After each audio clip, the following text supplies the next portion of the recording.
Happy Chinese New Year and welcome to This Week in East Brunswick. This week, EBTV reporter Sunny Gao sees how the East Brunswick Chinese School celebrates the new year on this, the occasion of their 40th anniversary. The East Brunswick Education Foundation is celebrating its 10th anniversary. We'll have that story from Amy Fisher. And we'll see some of the renovation of the township's new teen center.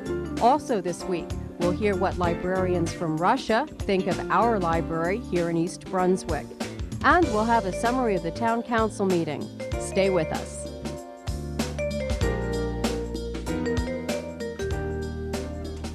Hi, I'm Amy Fisher for This Week in East Brunswick.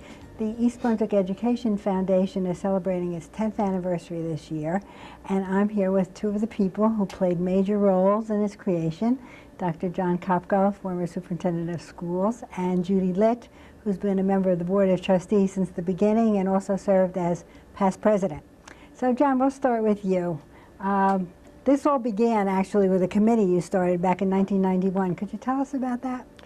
It seems like it was such a long time ago, and yet it wasn't.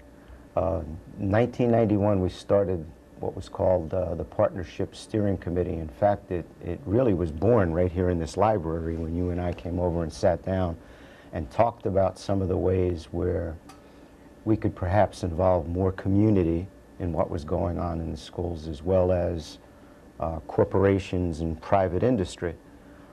Because it was becoming more and more difficult in terms of financial support in the community, and that's basically when it started, and it's just grown since then. Judy, you were a member of that original committee from the first day. Could you tell us a little bit about some of its activities and what was the result of the committee's work? Well, when the committee was formed, it was basically formed to decide if there should be a foundation, if it was something worth pursuing for the East Brunswick schools, or if it was something that we didn't, the township did, or the board didn't want to get involved with. We actually brought in speakers from surrounding townships who had foundations, asked them questions, asked them how their foundation was set up, what benefit they thought it brought to the schools. We also sought out representatives from businesses and corporations who could bring that aspect of how to run a foundation and how to set it up to us. And after 2 years of actually sitting in meetings and meeting with these people, it was decided we should pursue it, we should incorporate and become a foundation. Now, when the foundation was incorporated in 1993, then the trustees decided what the mission is and how to get organized. So what is the mission that you decided on, and how did you get organized? The mission was very clear and straightforward. Our purpose was to enhance and enrich the curriculum that was taught in the East Brunswick Public Schools. How we got organized was basically by going with the people that had been on the steering committee. We were fortunate enough to have accountants and to have lawyers to know how to fill the practical side, how to fill out the forms and send them to the state, actually become incorporated, get nonprofit status, and then open a checking account, which we did with the first $2 and thrown since there. It's amazing. John, how did you view the development of the foundation, and what do you think that its impact has been on the schools and the students? The development of the foundation was really a very dynamic, I think, process, and it was so dynamic because of the people that were involved in that process. There are just so many talented individuals within the community, and not only parents, but these were senior citizens and people that didn't have children as well. And with their coming together with so many different ideas and so many different contacts, it just grew. And it meant so much to the schools because the foundation in time has become such a positive force in the East Brunswick Public Schools. As Judy mentioned, it enhances the programs that we've had, and they certainly have done that. It's meant so much to the students in terms of enriching the programs that we have. And we've always prided ourselves here in the East Brunswick Public Schools on enrichment and enhancement to programs. But as taxes grew, and property taxes specifically, it became more and more difficult to do that. And the foundation played just such an integral part in that process. Well, I was reading that in its first year, the foundation awarded 7 grants for a total of $1,225. And by the end of this 2002-2003 school year, there will have been more than 450 grants totaling almost $500,000. Could you ever imagine that would happen when you first started your committee? Yes. Based on the people that were part of the foundation, and the the spirit and the enthusiasm and just the work ethic that they had, I really could envision that. And I think we all realized at that time that the purpose of the East Brunswick Public Schools was to provide an outstanding education for the students. But along with that, we needed to become fiscally responsible to the taxpayers, and that was a very, very difficult balancing act. And what we saw as an administration was some of those great things that we were doing were beginning to be reduced in the budgetary process. And the foundation came in and said, look, what we'd like to do is have a direct impact on the students' education. And they've done that. With every single one of these grants that they've provided, the major goal, or the main goal, was that the revenue that is placed in those grants needed to directly impact upon students. Right, which it has. Judy, how does the foundation raise the money for the grants? What are some of the ways that you raise money? Well, the foundation, over the years as we've matured and developed, we sort of have a routine now, our own calendar. In the fall, every year we have a fashion show. Usually staff members are the models in the fashion show, and it's very successful. In December, we, in conjunction with the New Jersey Dance Theater Guild, we do performances of the Nutcracker, and we hold them at East Brunswick High School. In the spring of every year, we have our Partner in Excellence dinner. And then there are smaller events that may take place, a golf outing or different things throughout the year, but those are our 3 major, and then in conjunction with the dinner, there's always a program journal or an ad journal that raises substantial dollars for the grants. Right. Well, I have all these pages and pages of grants, which I won't be able to read because it would take hours, but I just would like to read about some of them. First of all, there's a poetry festival at East Brunswick High School that the foundation has funded every single year since 1996 in partnership with the Geraldine R. Dodge Foundation, and that affects like thousands of students. Many years ago, there was an art project at Lawrence Brook School where the foundation bought books about artists for 2nd graders, and then they created their own pictures in the style of the artists and had their own museum, which was a lot of fun. The foundation bought phys ed equipment for East Brunswick High School for a special challenge program called Project Adventure. We funded Women in History, a research project and play at Central School for 5th graders, an outdoor classroom in the courtyard at Frost School, and science equipment for Waxman Scholars at East Brunswick High School, and many, many visits from authors and artists and programs, and I don't know, I guess thousands and thousands of books have been bought by the foundation. So it's quite miraculous that it's happened, and all of this in 10 years. And so, Dr. Kopka, we have to thank you for getting it all started. You were the father of the foundation. Well, it's nice to be the father of the foundation, but it's really the individuals that worked and are continuing to work in the foundation for the students here. And it's what makes this school district so special, and it's what makes it stand out. It's the support of the community and the support of the parents. Right. Well, Judy, now you've been there for 10 years and you continue to work, which is wonderful. So do you want to just give us some details about the next major fundraising project? We know it's winter now, but spring is around the corner. And on March 15th, we will be holding our Partner in Excellence dinner. This will be our 10th anniversary dinner. It's going to be held at the East Brunswick Hilton. The tickets are $100 per person. And again, in conjunction, there will be a program journal. There are ads, multiple price points from, business card or just congratulations to full-size ads. And of course, if you'd like to place an ad in the journal, we'd love you to support us. And you can call Paul Schoen, our treasurer, at 732-238-5415 to get information or to place an ad. And if they want to get reservations for the dinner, what number would they call? We'd love to have you join us at the Hilton. You can call the foundation's number, which is 254-3233, and if you prefer numbers, it's EBEF for East Brunswick Education Foundation. Great. Well, thanks a lot for both of you for being here. It's been great to have you back again, and we'll hope to see you on the 20th anniversary of the foundation. Hi, this is Jillian Angeline reporting for This Week in East Brunswick. Today I'm going to talk to Karen Thier, the advisor of the East Brunswick Youth Council, and Laura Kerwin, the Youth Council Chair of Renovations, about the East Brunswick Teen Center. Let's get the scoop on a place where East Brunswick teens can hang out. Hello, Laura. Thanks for taking your time to talk to us. Thanks. Who decided to build the center, and how did you receive the funding? Well, the East Brunswick Youth Council was looking for a place to hold our meetings and just hang out at. So the town council gave us the nature center to use for our facilities. And Home Depot is helping us with our renovations. They've adopted us as one of their projects for the year. What stage of construction are you at with the teen center? Well, right now we're at stage 2, which is opening up another room as a game room. Our first stage of construction was completing the main room. Then there was stage 2, which we're at now.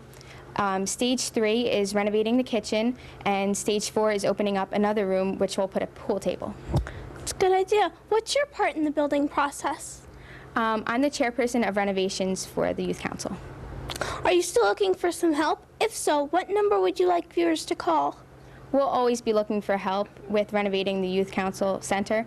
Right now we're looking for licensed plumbers, contractors, and electricians to help with Home Depot's renovations. And we're also looking for some pool sticks for the pool table and maybe a refrigerator. If you can help us with any of those things, then you can email East Brunswick Youth Council, ebyouthcouncil@aol.com. Thank you, and good luck. Thanks. Hi, Karen. Thanks for talking to Channel 3. Hi, thanks for inviting us. What's your target age range, and what is the fee for entering? East Brunswick Youth Council is open up to 9th to 12th graders that are East Brunswick residents. There's a $5 membership fee to join the Youth Council and participate.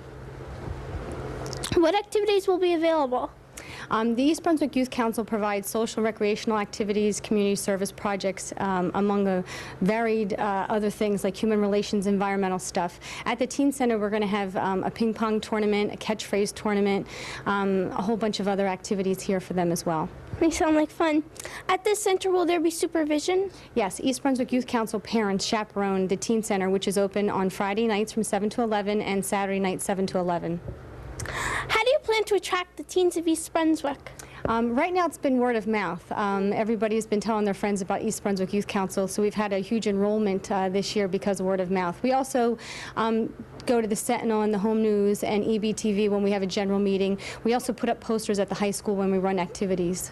Thank you, and good luck with the center. Thank you so much. I'd like to thank Karen Thier and Laura Kerwin for sharing their time and information about the East Brunswick Teen Center. Remember, if you're a teen looking for a fun place to hang out, join the Youth Council and have a blast. This is Jillian Angeline signing off for EBTV Channel 3. A group of Russian librarians visited the East Brunswick Public Library last Friday as part of the Open World program, which is sponsored by the U.S. Congress as a way to increase understanding between America and Russia. Betsy Westlake, a youth services librarian at the East Brunswick Public Library, spoke with some of the Russian group. What have you enjoyed about your visit so far? People. The most impression was people because, of course, we know a lot about America from our libraries, from TV, from many things, but we were so warmed. People where we were so hospitable, so great impression from people. I don't know how to explain in English. It's great. So. Could you ask the other Olga the same question for us, please? Что вас больше всего поразило? Я сказала, что это люди. Да, пожалуй, к сожалению, я не говорю по-английски.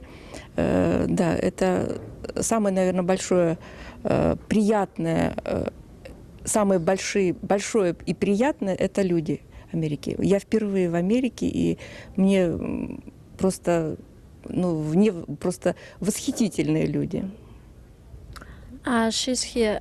She's sorry that she doesn't speak English, but she's agree with me. She's for the first time here in America, and she's so impressed by people that we were in so nice families. Now we are in host families. I would like to say very big thanks for our families for their hospitality. To Jane Tablin, for example, we are in her family. It's great, and Olga said the same. What will you tell people when you return home?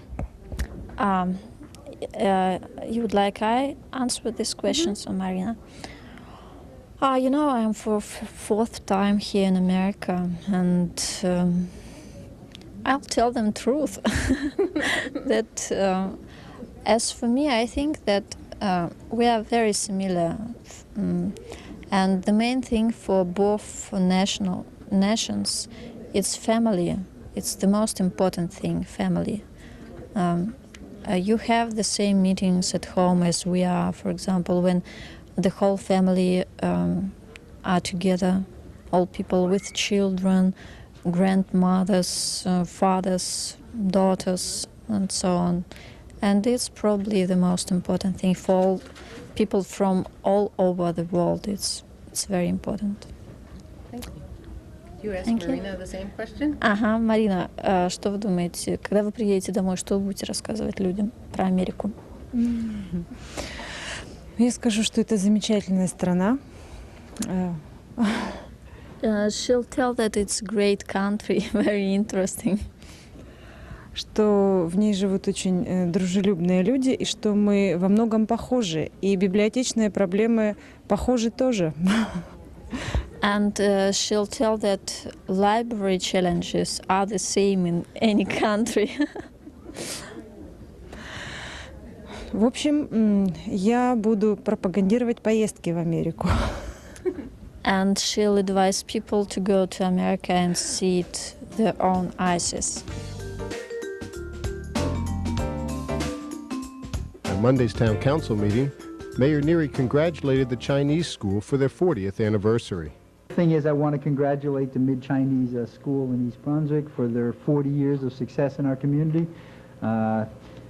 Saturday night, I was fortunate enough and honored to represent the township at the New Year's Eve celebration at the high school for our Chinese residents. Gung Fang Hi Tsai, which means Happy New Year and a very prosperous New Year. I want to wish them all the best. For those who don't know, in our community, East Brunswick is very fortunate that our Mid-Chinese school, which has been educating the culture and the Chinese language to residents who have Chinese heritage, is the second oldest on the East Coast. Chinatown in New York is the only one that beats us, so these people's success in terms of developing and protecting their culture has a long and storied condition in East Brunswick, and I congratulate them and wish them much success in the future. In addition, the Council passed a resolution supporting Assembly Bill number 561, allowing municipalities to impose occupancy room tax on hotels. The mayor shared the positive aspects of this bill. Well, as you can see, Council President, from the report that we had done from our economic development consultant, that if it was 2% per night per room tax, it would generate income of about revenue of about $474,000, which is a little bit more than two tax points. So for that reason, that's at 2%. And I know the state is even looking at 4 to 6%. Obviously, these are the type of things that go through committees and legislative review and the different bodies in the legislature and in the governor's office. So we're not sure how this thing finally irons itself out. But at 2%, which is less than what's even proposed on the state, can certainly have an impact on our property taxpayers. And I think the support of the council will be very instrumental in helping this legislature move a little quicker. I think there's a good example of, often we get accused of not working with the state legislature. We do, when we do that quite often, as a matter of fact, and it's one of the issues that we're in constant contact with all our legislators, on a variety of issues. And as Councilman Stahl said, it's also important for the people to get involved. And we certainly have an important voice, being your local governing body, but the people have a very important voice too, and they should also be involved. Absolutely. The next Town Council meeting will be held on Monday, February 10th at 8 p.m. in the Municipal Courtroom.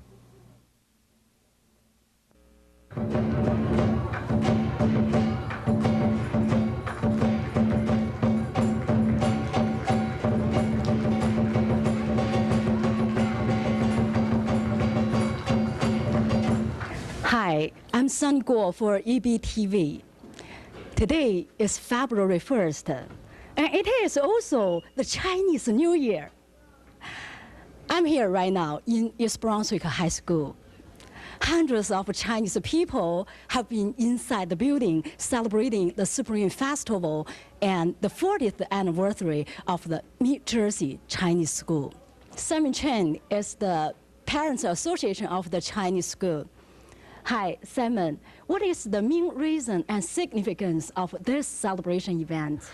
This is our 40th anniversary celebration. It's really, I think, as far as I know, this is the longest running Chinese school in New Jersey, and it's a testament to the tenacity and the longevities of the Chinese cultures in New Jersey. We normally have our celebrations held in our school, the Churchill Middle School, but this year, because the significance of being the 40th anniversary and also the generosity of the East Brunswick High School, we've decided to hold the celebration here in the high school. And what other activities has the school been involved in to try to reach out to the local community? The local East Brunswick has multicultural activities throughout the year, and we've been involved every year in the community activities in the East Brunswick shopping mall. And also last year, the Board of Ed held a multicultural day, and also our school was involved and had 2 performances as part of that program. Okay. Tell me about today's program. Well, today we have games for the children and also a lot of delicious Chinese food for the parents and visitors. Started at 3:30, and at 6:30 we're going to have our performance. We're going to have lion dance, traditional opening for the Chinese New Year celebration. And then we're going to have kung fu, we're going to have sword dance, fan dance. Children are going to have plays, singing Chinese songs. So it's going to be hopefully a great evening. Thank you very much. Thank you. Hi. Nelson Tai is the principal of the Chinese school. Hi, Nelson. What is the main goal of the Chinese school? I think the most important for us is that we promote our Chinese language and culture for overseas Chinese. And if the local community really interested, they can come join us also. What kind of the classes does the school provide to the local non-Chinese speaking residents? Actually, we have a lot of programs. We have 20 for the language program and 21 about for the culture program. I think everyone is very interested, but the most popular one, I think, for the Chinese martial art. And another one is CSL, we call the Chinese as a second language. It's the most popular for non-Chinese speak people to come to learn. If someone wants to know more about your school, how can they contact you? Actually, we have a website. It's mjchineseschool.org. You can go there. M means Middle Jersey Chinese School. And our phone number actually is 794-6057. Thank you. You're welcome. Mayor Neary, what roles do you think the Chinese school, and to a larger extent, the local Chinese community have played in local community and commerce that are important? Well, East Brunswick is a town that's so diverse, and it's a community that welcomes so many people from all over the world, different nationalities, different cultures, different religions. It's a community that's always embraced a new and different type of peoples. And I think in East Brunswick here, we've been very blessed over the last couple decades. We've been having a migration of the Chinese people moving into our towns. They've been added so much in terms of their cultural richness. And you asked the question about commerce. I mean, I think any of us in town who go do any shopping at all over at the Hong Kong supermarket, and realize how busy that is over there. It's given us an opportunity to buy different types of food and different types of products that we don't necessarily see at the local grocery stores. So I think in terms of commerce, in terms of culture, it's been a great improvement. So we really appreciate the diversity of our community. And how are you enjoying this event so far? Well, let's try. Ready? Gong hee sa cai, gong hee si cai. I had it close the first time. Fa cai. Fa cai. Thank you very much. And Happy New Year. I'm having a great time. Looking forward to the talents of the kids and the cultural richness that we're all going to get tonight. Thank you. Thank you. Let me take this opportunity to wish the Chinese school continued success in carrying out their vision, and wish the mayor, the Chinese school, and everyone who is in front of the TV a happy Chinese New Year of the sheep. Again, the website of the Mid Jersey Chinese School is www.mjchineseschool.org, and the contact phone number is 732-794-6057. I'm Sunny Guo for EBTV.